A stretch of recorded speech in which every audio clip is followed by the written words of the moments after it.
Football সুন্দর, আর এই সুন্দর ফুটবলকেই হয়তোবা মানুষ ভালোবেসে বলে থাকে যে ফুটবলের অপর নাম জীবন। ফুটবল কখনো কখনো গল্পকেও হার মানিয়ে দেয়। ফুটবল কখনো কখনো সিনেমার চাইতেও বেশি রোমাঞ্চে ভরা হয়। আপনি একটা মজার একটা বিষয় কি আপনি জানলে অবাক হবেন যে 2000 সালে পর্তুগাল ফুটবল দল যখন সর্বশেষ জার্মানি ফুটবল দলকে হারিয়েছিল, তখন সার্জিও কনসেকাও হ্যাটট্রিক করেছিল। তার হ্যাটট্রিকের কাছে জার্মানি ফুটবল দল বিধ্বস্ত হয়েছিল। পর্তুগাল ফুটবল দল জার্মানিকে হারিয়েছিল। কিন্তু দীর্ঘ 25 বছর সময় পার হয়ে গেলেও পর্তুগাল ফুটবল দল কিন্তু কোনোভাবেই জার্মানিকে হারাতে পারছিল না।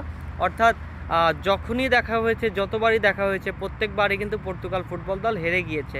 কিন্তু এই 2025 সালে এসে পর্তুগাল ফুটবল দল যখন জার্মানিকে হারালো, আর জার্মানিকে হারানোর জন্য অন্যতম অবদান ছিল যেই তরুণ ফুটবলারের, তার নাম হচ্ছে ফ্রান্সিসকো কনসেকাও। তিনি পর্তুগাল এমনকি জার্মানির ম্যাচে ম্যাচ সেরা হয়েছে, ম্যান অফ দ্য ম্যাচ পুরস্কার জিতেছে। অর্থাৎ বাবার পরেই ছেলের হাত ধরে জয়।